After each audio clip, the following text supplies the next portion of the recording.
What's going on, y'all? This is Davion Cena. I'm back with another video. We're going to be doing a discussion on Atlanta Season 4, the series finale. I am back with another video, and I'm also back from my hiatus. No, I wasn't trying to get my mind right like a lot of people say when they go on the hiatus. I was actually been working, and I've been coming up with plans to, spice my channel up, which you shall be seeing soon. But anyway, we're going to be doing a quick discussion on Atlanta Season 4, the series finale. Now, this episode was about Darius. Now, it's pretty rare in the Atlanta universe. I'm calling everything a universe. But anyway, the Atlanta universe that we see Darius have his own solo episode. The particular episode before the series finale was Paperboy. And we already know what time it is. We already know that he's going to go through some kind of struggle. And he's going to be on the crumb.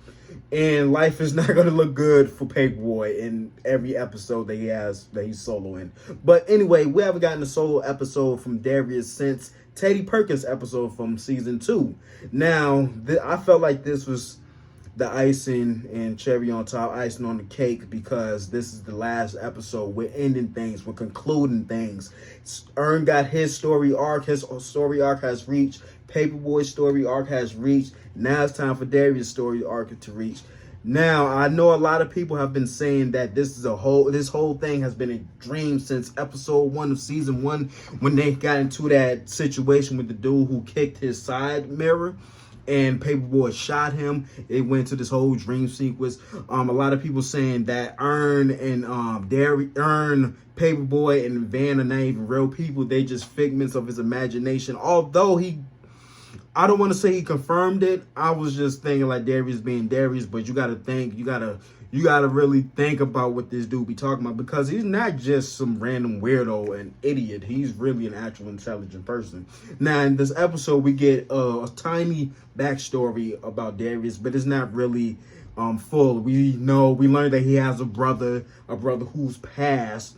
Now, when he was going to the pharmacy to collect the anxiety medicine, we run into your girl Cree Summer. If you don't know who Cree Summer is, she was an actress from a different world. She played on a different world. Beautiful woman. She's a weirdo. I seen the connection, the chemistry, and I didn't expect that. The chemistry between the two, Darius and Cree Summer's character, whoever she was supposed to be, was just straight up gold. I'm talking about straight up gold. I mean, I was like, yo, I didn't know I needed this right now.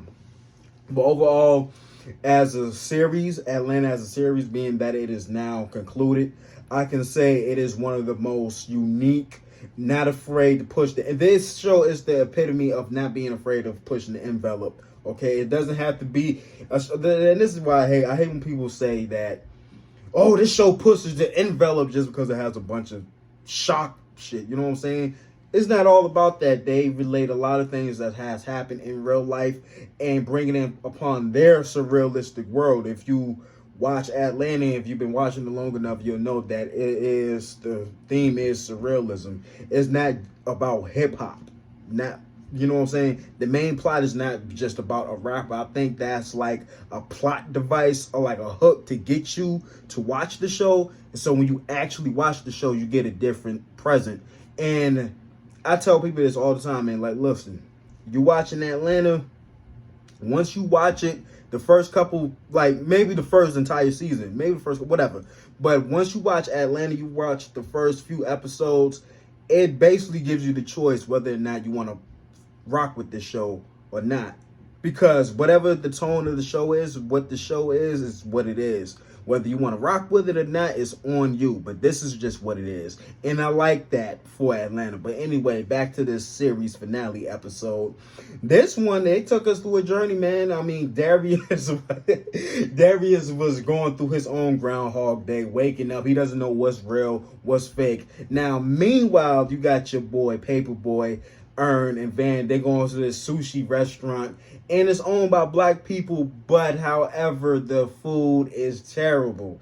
Now, you got this whole franchise owned by black people. Now, usually sushi is served by I'm not gonna say it because everybody's so sensitive. But if you read my lips, you understand what I said. So they didn't really expect to be served by some black folks. But what I did like the nod towards the Popeyes chicken sandwich. Now, the Popeyes chicken sandwich was like a brief, narrow epidemic that us black people went through. I mean, people were going crazy over this chicken sandwich. People were losing their life over this chicken sandwich. So to add this whole chicken sandwich thing to the episode, I thought was gold to me. And it just shows you how obsessed we are with getting that chicken sandwich. And it also shows that when we do try to do something for the community, like build like a healthier alternative way to eat or anything, we always look at the opposite of that. And and I like how they did that. I like how they played with that and tried to make it seem like Paperboy was being gaslit, but really he was saying some solid facts. But then it went back to gaslighting. If you watch the scene, you're gonna see where Paperboy was being guilt tripped a lot. But that's neither here nor there. Darius saves the day. At first I thought it was part of his imagination at first. But I had to remember that this thing was real, or maybe they were showing this as a part of his imagination. This was all a dream all along.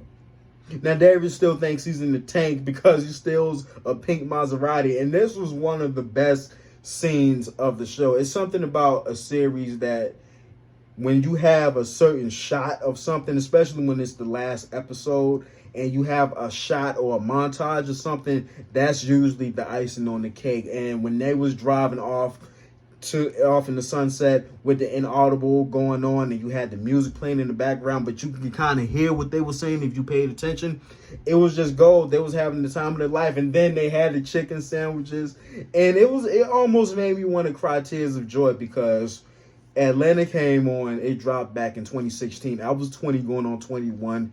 And I was expecting just a regular hip-hop show. I was ready to compare it to Empire because it has something to do with music. But this show took a turn for the best because, like I said, it gave you that hook. The hook was a manager trying to get his cousin to make it in the rap business and the music business, da-da-da-da-da.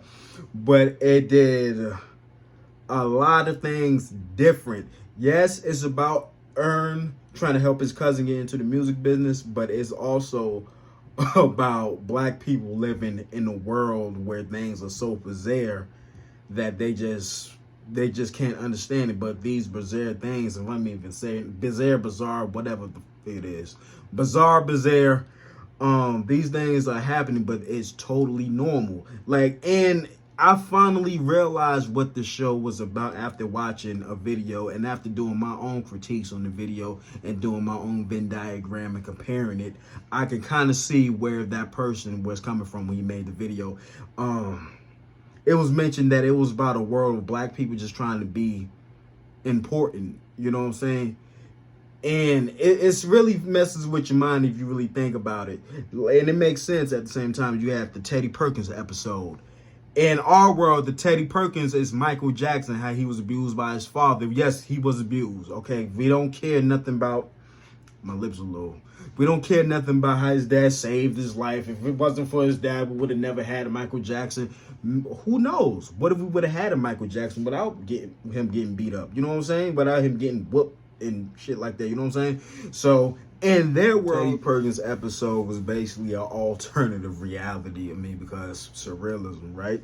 So the alternative reality is Michael Jackson isn't Michael Jackson. This is Teddy Perkins, and he was actually I think a piano player, and he was abused. The same backstory that Michael Jackson had, but now this outcome is much different, and that's what I like. I like how they use certain parallels from our world, the real world, which is real life, and they put it with their world, their surreal world, where all this craziness and bizarre events happen, but no one bats an eye because it's totally normal. So if there was COVID that happened in this world, in the Atlanta world, it's going to be COVID with some type of quirkiness, and that's just what Atlanta is. Don't look at Atlanta as just this hip-hop show. Yeah, just go into it with an open mind, man. I don't think you'll be disappointed. But overall, this has became one of my favorite shows. Now I know a lot of people have been having opposing opinions about season 3 because it was more experimental. It didn't really carry the same vibe as the first 2 seasons and season 4.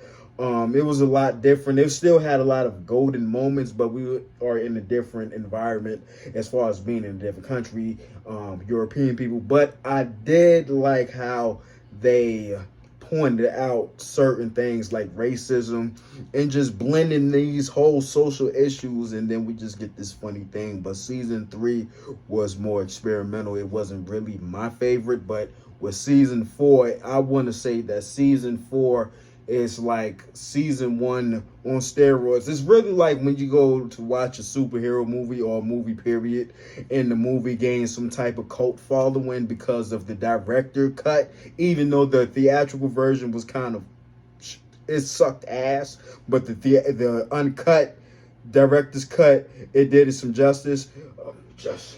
But you didn't hear that, did you?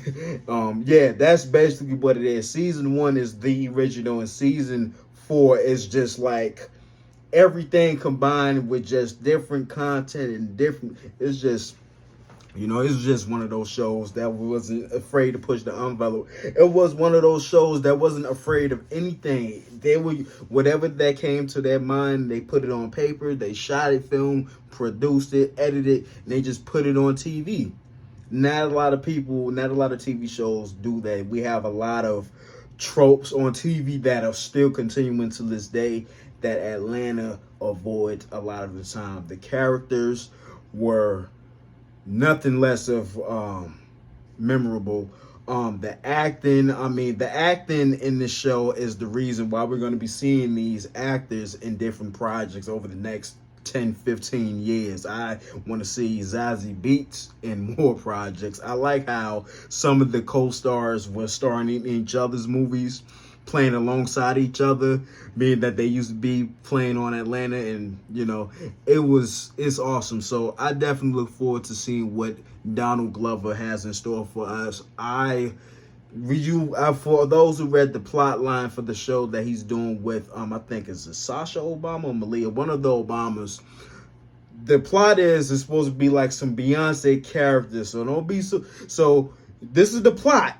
But when we watch the show, we're probably gonna get the Beyonce character thing, but it's probably gonna be done in a really freaky, real surrealistic kind of way, or I don't know. We don't know. I just know that when I read the synopsis for Atlanta, that it was gonna be hip hop show, it was gonna be about rap, and then it took a turn for the better. So overall, Atlanta is the GOATed series.